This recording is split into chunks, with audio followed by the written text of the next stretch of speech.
मेरा ये कहना है कि जो हम सिर्फ दर्शन के लिए जाना चाहते थे और ज़िला प्रशासन ये दर्शन का भी इंतज़ाम न कर पाई थी, तो मेरा तो ये एक तो कहना है कि जो ज़िला प्रशासन ने किया है वो काफ़ी किया नहीं है। उनकी तरफ से तो एक कमज़ोरी नज़र आई है,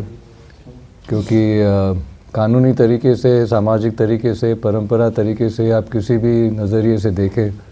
तो ये सिर्फ एक दर्शन की बात थी और मेरा हक भी है वहाँ जाके दर्शन करना।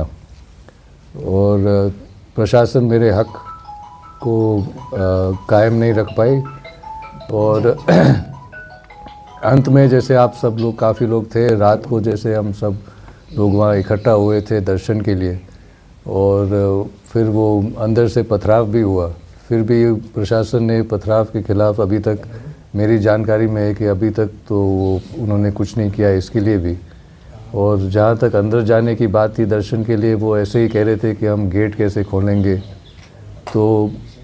अभी जो है उन्होंने नोटिस, कल रात को नोटिस दिया है कि सेक्शन 145 के तहत उस प्रॉपर्टी को सीज़ करने,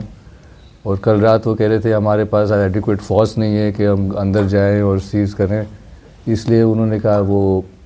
आज फोर्स मंगा रहे हैं। तो अब ये देखने की बात है, ये प्रशासन जो नोटिस उन्होंने लगाया है उस पर वो काम करे कि नहीं करे। आपका क्या कहना है इस पूरे नहीं, बहुत ही दुखद है, ये बिल्कुल भी नहीं होना चाहिए। और मैं उम्मीद करता हूं कि कानून के जो रखवाले हैं, प्रशासन जो है, सरकार जो है, वो कानून का साथ देगी और न्याय करेगी जो सही चीजें हैं। और ये गुंडागर्दी करके सड़कों के ऊपर ऐसे मसलों को लाकर अपनी शक्ति प्रदर्शन करके अपनी जिद को, अपनी मनमानी को मनवाने का जो प्रयास किया जा रहा है, ये बिल्कुल भी ठीक नहीं है। किसी कार्य को करना, सहमति असहमति होना, मत होना या ना होना, ये लोगों की एक निजी सोच जो है वो हो सकती है। और अगर आप उससे सहमत है या ना है, हमारे लिए अदालत के जो दरवाजे हैं वो खुले हैं, और अगर हम नहीं सहमत है तो हम अदालत का दरवाजा जाकर खटखटाएं। ये कहां तक जायज है कि हम लोग कानून को हमारे हाथ में ले लें और अपने आप को उससे ऊपर माने, और हम लोग चुनिंदा पदों के ऊपर जो है, जो चुनकर आए हुए पदों के ऊपर हैं, उसके बाद हम सरकार को और प्रशासन को हमारे मुताबिक जो है वो हम चलाएं।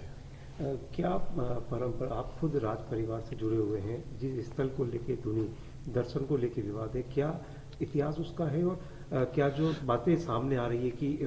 राज तिलक की रस्म अगर होती है तो उसके बाद धुनी नहीं, पहले मैं ये सवाल पूछना चाहता हूं कि क्या हमारा मकसद जो है वो क्या है? हम इस